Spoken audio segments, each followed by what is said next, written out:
So are we going to hold this to the entire industry, or are we just going to do it because it's Diddy and he's a major person? Second thing is, I really want to like talk about the conspiracies. I feel like people just brush them off, but like there's a very fundamental flaw with the argument. Because you notice all the execs are quitting. All the music execs. Now, a lot of people are attributing that to like, oh, they're quitting because they're a part of this whole scam and Diddy's going to expose them. I think you guys are truly ignoring how far hip-hop has fallen. The party's truly dying. And a lot of the departments that I'm seeing where people are, leaving, getting fired from, laid off, is all like the hip-hop ones. Yeah. It's like specifically that. The fact that TDE just signed an alt-pop artist, it's really just showing the industry might be shifting away from rap music, which is very sad. I get the conspiracy theory, like, oh, it could be a conspiracy. Why are these people all leaving? They all somehow tied to Diddy. They have photos with Diddy. But it's like, when you think about it, it could be an argument because if I'm a multi-million-dollar corporation, multi-billion, I would not want my CEO to be hit with a subpoena. Understandably. That kills your stock tank. It kills your stocks. Like, your stocks are going to get cooked first day market opens. Yeah. But in the same breath, music's also dying and rap isn't selling any units. So I just don't like the conspiracy theories because it's taking away from the fact that the music industry's cooked right now, bro. It's very bad. Yeah, because of the fact, like the timing, like Noel was referencing, right? The point is he's bringing up for reference, for those who don't know, right now, Atlantic Records allegedly fired about 100 employees. We have executives, one of the most famous black executives in the history of music, Kevin Liles, right behind 300. 300 discovered basically Young Thug. With that name alone, that's all you need. But just look up 300 as a record label, what they've done in the music industry. I believe Megan Thee Stallion as well. He stepped down, and he left not just 300. He left the WMG, the Warner Music Group. He left the entire label. He made an announcement. He didn't give a professional reason. He didn't say why. A lot of them aren't saying why. Yeah, a lot of them are not saying why, but that was the same day that the indictment of Diddy was unsealed. That same morning that he did that. The timing is suspicious. Does it mean it's tied into it? Not necessarily, because of the fact, like right now, prior to this Diddy situation, they were already planning on firing a lot of people. The layoffs were happening in the music industry and the rap industry. We have the lowest sales we've seen in years and decades in rap music, right? Last year, the number one genre was country music, and this year seems like it might be country again because Shabuzi's number one. He doesn't go nowhere. That number one country song. Post Malone's country album is selling like crazy. It might be country again or just pop this year. So a lot of people are losing a lot of money, right? A-tier artists, the distance between the A-tier artists, the A-tier rappers, let's say, the distance between the A-tier rappers, which is the big three, Drake, Kendrick, Cole, and the second-tier rappers has gone way longer. The distance keeps growing more than ever before, right? Before, when we were growing up, right, about the second tier, tier B, tier 2 would be probably Wale, Big Sean, Meek Mill. Now we have Wale, Big Sean, Meek Mill dropping, and no one gives a fuck. Yeah. Like, the second tier is no longer as impactful as it used to be. Yeah. It's only these 5 main artists, Travis Scott, Future. If it's not them dropping, they're not moving the needle right now. They're not making these, record labels money.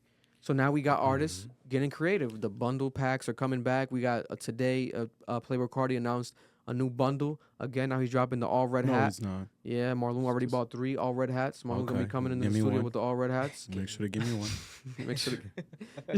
Marlon got them on deck. I will never deck. give that bum-ass nigga $1. Nah, you love him on the low. He's selling dildos, too? Oh, for his dick riders? Oh, shit.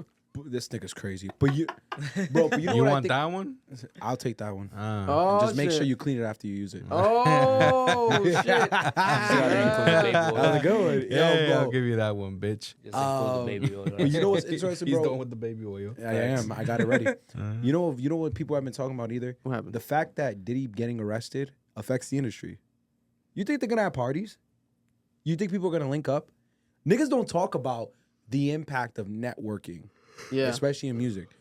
Like, you go to these parties, you're meeting people, that's how Kanye got what's this nigga's name? Jamie Foxx. on his album. Yes. The first album, he went to Jamie Foxx's party. Yes. And he told Jamie Foxx, yo, I need you on the song. That happens a lot. So because everyone in the industry is scared to be associated with the aura of being, a sexual heathen who participates in these events, they're not throwing parties. They're not meeting up. You're right.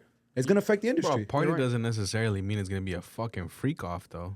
No, but what he means is basically like, There's a if you stigma. guys remember the Me Too era, right? The Me Too era, which was Harvey Weinstein? Harvey Weinstein. Harvey Weinstein, after the Harvey Weinstein case and that whole situation, we had the Me Too era. Ever since then, it's like a big difference. Everything changed in culture. Everything changed. Where Everything now changed. people are more cautious of how they treat women that they, especially the women that they work with. They don't want to be Me Too'd. The sensitivity level raised up, right? There is heightened more than ever before. Some women weren't casted purposely. Yeah, and now we fast forward, and now we have the Diddy party situation. So now there's gonna be a change again that happens in the industry where now people are more cautious than ever when it comes to these parties. They're making sure what the hell they call a party. They're making sure like when it comes to their own kinks, if they do them, it's with more consent, probably more than ever, or maybe they're gonna stop doing them for a while. There might be no more industry parties for a while. The Rock Nation brunch might be canceled this year. We don't know.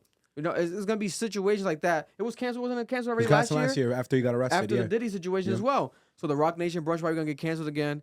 There's gonna be situations where like this that is just a actual culture shifting moment in the industry, right? And it's all again due to allegations, accusations, charges, but no guilty official, nothing yet. But time will tell. We have this situation. Look at this. And wait, before you go, Yeah. there was one other thing. Bro, we have another problem. Did you see the Jay-Z thing yet with Rihanna? No, what's that? So Jay-Z, there's an interview, between both of them, where they admit that there was a joke Jay-Z made to Rihanna that said, "I'm not gonna." There's two No, it was exits Eve. here. It was Eve. No, it was Rihanna and Jay-Z, bro. Didn't he make a joke to Eve in her new book, and she wrote about Jay-Z? So the joke was, and Rihanna confirmed it. I watched the video, her confirming it. Jay-Z goes, "There's two ways out of this building. It's the 29th floor. It's through this door with a deal, or it's out the window. We're on the 29th floor." This is when he first found her. Like someone brought her to. I forgot who he said it was. Yeah. And she performed for him. He loved her. He had her go to his office at 3 p.m. She left 3 a.m. Everyone on the internet's like, bro, she was 16. Why do you have her in your office that long? And then I'm sitting there, I'm like, that's business. They were working out a deal for 12 hours. That's not uncommon. Yeah. They're now trying to paint Jay-Z as an abuser and a manipulator for taking a young Rihanna and not allowing her to leave that room until she got a deal signed. Yeah. And my fear is, if that becomes the new motive, niggas are just castrating anyone they can find that anything seems a little weird. How are niggas supposed to get deals? How are you supposed to get put on, especially as a young act? Because it's going to be seen as you're trying to groom somebody. I mean, it's always been rumored in the music industry and confirmed where there's prior cases of women in the music industry sleeping with executives, etc., because they promised them a bigger role, a bigger time, or you're going to sign me, let's sleep with each other. That's why Rick Ross in the past has said that's why he doesn't sign female artists. And also female artists are just more expensive. You got to pay their makeup, etc. It's more expensive than signing a male act. So, yeah, I don't know. My opinion, I still haven't seen sufficient enough evidence for Jay-Z. You don't want to count nobody out because he's Jay-Z, he's a billionaire. But I'm on the side of Jay-Z. Obviously, I think having more sense than a lot of these motherfuckers in the industry. And he's the type, I think, to call them out, if anything. But we shall see because we still haven't seen much more. They gonna let me for my ambition. And that was a clip from our podcast, the Club Ambition Podcast. Cap, if you're looking to watch the full episode, make sure to go check it out right now. It's available on audio and also on YouTube.